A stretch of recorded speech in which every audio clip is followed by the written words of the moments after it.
بسم اللہ الرحمن الرحیم۔ السلام علیکم دوستو، برطانوی قوم دنیا کی شاطر ترین اقوام میں سے شمار ہوتی ہے۔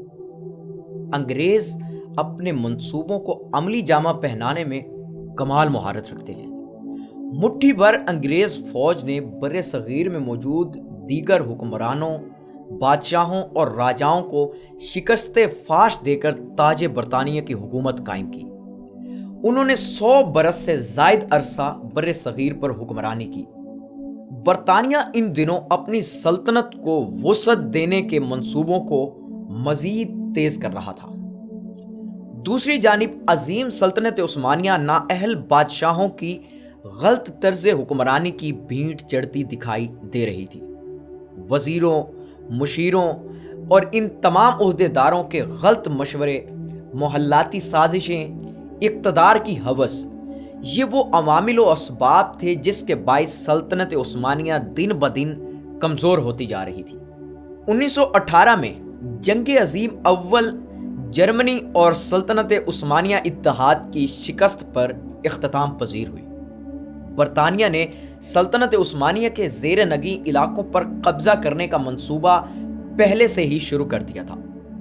ابتدا میں اسے کوئی خاطر خواہ کامیابی نہ ملی، مگر بعد میں تاج برطانیہ نے سلطنت عثمانیہ کو شکست دینے کے لیے ایک نہایت شاطرانہ چال چلی اور محض ایک کردار کی مدد سے پوری کی پوری عظیم سلطنت عثمانیہ کو وہ ضرب لگائی جو آج تک بڑی بڑی قوتیں نہ لگا سکی تھی۔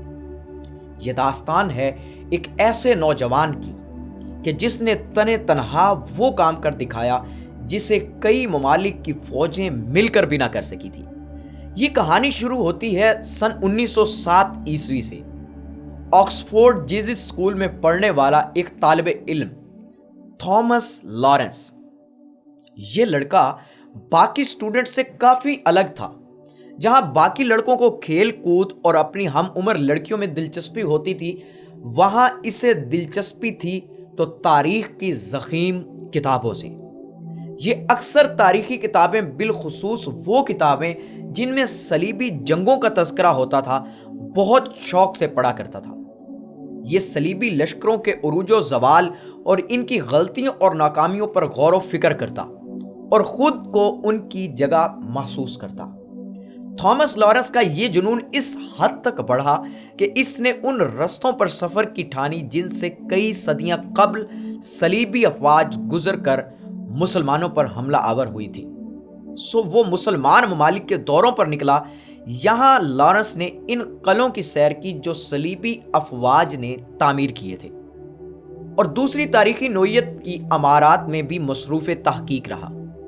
اس کی دلچسپیاں دیکھتے ہوئے اسے برطانوی محکمہ آثار قدیمہ میں ملازمت مل گئی۔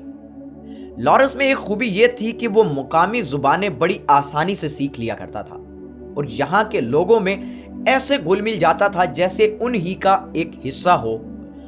اسی دوران جنگ عظیم اول کی ابتدا ہو چکی تھی، جس میں ایک طرف برطانیہ، فرانس اور روس جیسی طاقتیں تھیں تو دوسری طرف آسٹریا، جرمنی اور سلطنت عثمانیہ۔ چونکہ لارنس عرب علاقوں سے بخوبی واقف تھا، اس لیے جنگی نقشے بنانے کے کام میں اس کی خدمات حاصل کی گئیں۔ انگریزوں کو اندازہ تھا کہ سلطنت عثمانیہ کمزور ضرور ہے، لیکن اس کی کمزوری میں بھی وہ عثمانیوں کے مقابلے کی تاب نہ رکھتے تھے، جس کا ثبوت خلیل پاشا نے دریائے دجلہ کے کنارے انگریزوں کو ایک عبرت ناک شکست دے کر پیش کیا۔ اب نقشے بنانے والا یہ نوجوان لڑکا لارنس، جو کسی صورت ایک فوجی نہ لگتا تھا، جس کا قد 5.25 فٹ اور جسامت بہت کمزور تھی، یکا یک اس جنگ میں شامل ہوا اور اس جنگ کی بازی پلٹ کر رکھ دی۔ اس نے صلیبیوں اور مسلمانوں کے قدیم مارکوں کا بہت گہرائی سے مطالعہ کر رکھا تھا۔ وہ مسلمانوں کی طاقت اور ان کی کمزوریوں سے بخوبی واقف تھا۔ وہ جانتا تھا کہ مسلمانوں میں جب تک جذبہ جہاد موجود ہے، ہم ان کا کچھ نہیں بگاڑ سکتے۔ اس مسئلے کا حل لارنس نے یہ نکالا کہ مسلمانوں کو آپس میں لڑوا دیا جائے تاکہ جذبہ جہاد تعصب اور قوم پرستی جیسی برائیوں میں دب کر رہ جائے۔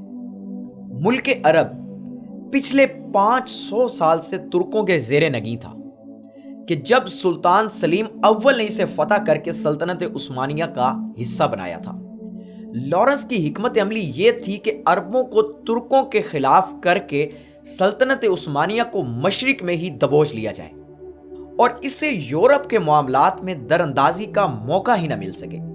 چنانچہ وہ برطانوی حکومت کا آشیرواد لے کر جدہ پہنچا اور یہاں آ کر شریف مکہ حسین بن علی سے ملاقات کی۔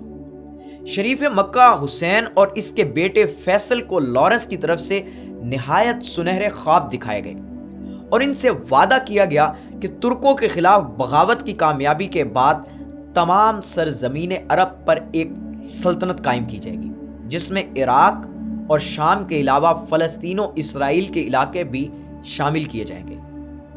اس سلطنت کی خلافت و بادشاہت شریف مکہ حسین کو دی جائے گی۔ یہاں لارنس نے اس جنگ میں درکار سامان حرب و وسائل کی ایک رپورٹ بنا کر برطانوی جنرل ایلن ہائی کے سامنے پیش کی۔ برطانوی افسران کو یہ حکمت عملی بے حد پسند آئی۔ انہوں نے عربوں کی امداد کرتے ہوئے بہترین اسلحہ اور بے تحاشا وسائل لارنس کے حوالے کر دیے۔ لارنس عرب قبائل کو متحد کرنے کی خاطر خوب دولت نچھاور کرتا تھا۔ جہاں دولت سے بات نہ بنتی وہاں اس کے ساتھ نہایت حسین و جمیل جاسوس عورتیں بھی ہوتی، جن کا استعمال یہ اپنے مقابل کو راغب کرنے کی خاطر بخوبی کیا کرتا تھا۔ لیکن زیادہ تر عرب صرف اپنی آزادی کے نام پر اس بغاوت میں شریک ہوئے۔ اب لارنس نے عربوں کی چھوٹی چھوٹی فوجوں کے ہمراہ ترکوں کی چھاونیوں پر حملے کرنے شروع کر دیے۔ اس کے علاوہ حجاز ریلوے لائن جو عرب میں ترکوں کو سپلائی پہنچانے کا واحد ذریعہ تھی، لارنس نے جگہ جگہ سے تباہ کر دی۔ سپلائی کٹ جانے کی صورت میں ترک فوج شہروں میں محصور ہو کر رہ گئی۔ عربوں میں رہتے ہوئے اس نے بالکل عربوں جیسی وضاقتہ اختیار کر لی تھی۔ یہ عربی لباس پہنا کرتا تھا، ان کے ساتھ نمازیں پڑھتا، جبکہ اسے بہت سی قرآنی آیات بھی حفظ تھیں، جنہیں بطور حوالہ یہ اکثر جگہ استعمال کیا کرتا۔ صحرائے عرب میں ایسے دشوار گزار راستے طے کرتا کہ عرب بھی اسے دیکھ کر حیران رہ جاتے۔ نڈر ایسا تھا کہ عورت کا بھیس بدل کر ترکوں کے خیموں میں گھس جایا کرتا، جبکہ ترک اس کی تلاش میں پیسہ پانی کی طرح خرچ کر رہے تھے۔ چھوٹی موٹی کامیابیاں سمیٹتے اب لارنس نے عقبہ نامی چھاونی پر قبضے کی پلاننگ کی، جو دفاعی نقطہ سے بہت اہمیت کی حامل تھی، اسی لیے ناقابل تسخیر بھی تھی۔ لیکن لارنس نے اس پر سامنے سے حملہ آور ہونے کی بجائے اپنی چھوٹی سی فوج کے ہمراہ ایک پرخطر صحرا کا سفر کرتا ہوا پیچھے سے حملہ آور ہوا اور بڑی جدوجہد کے بعد عقبہ کو فتح کر لیا۔ ترکوں اور اتحادی افواج کے لیے یہ بات نہایت حیرت ناک تھی کہ عقبہ جیسی مضبوط چھاونی چند 100 عربوں نے کیسے فتح کر لی۔ لارنس نے اس پر بس نہیں کیا، بلکہ وہ مختلف چھوٹی بستیوں اور قصبوں پر یلغار کرتا پہلے ڈیرہ اور پھر دمشق تک جا پہنچا، اور پھر دمشق پر بھی بغیر کسی بیرونی امداد کے عربوں کا قبضہ ہو گیا۔ جرمنی اور سلطنت عثمانیہ کی شکست پر اس جنگ کا اختتام ہوا۔ اس جنگ میں پوری برطانوی فوج نے سلطنت عثمانیہ کو اتنا نقصان نہ پہنچایا تھا کہ جتنا صرف اس 5 فٹ 4 انچ کے انگریز لارنس نے پہنچایا۔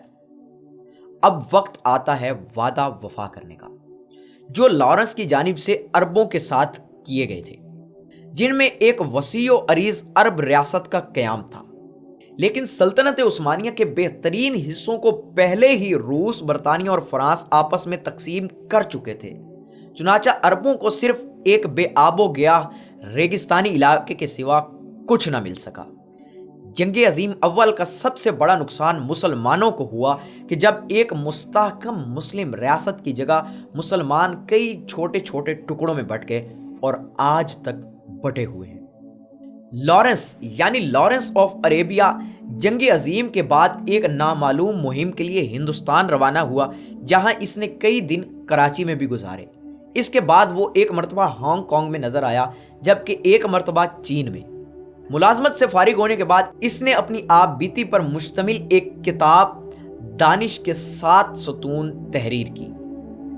وہ تیز رفتار موٹر سائیکل چلانے کا بہت شوقین تھا اور مئی 1935 میں یہی شوق اس کی جان لے گیا۔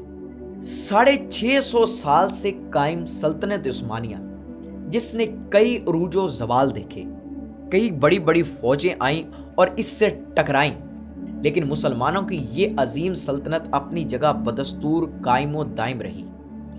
لیکن اسے شکست دی تو اپنے ہی اندر کے اٹھنے والی بغاوت نے، جس کی سربراہی ایک ایسا شخص کر رہا تھا جو بظاہر تو عربوں کا ہمدرد و ہم نوا تھا، لیکن اندرونی طور پر ایک صلیبی جو کہ اپنے آباء و اجداد کے لشکروں کی ہزیمت کا بدلہ چکانے یہاں آیا تھا۔ اور افسوس، صد افسوس کہ وہ کامیاب بھی ہوا۔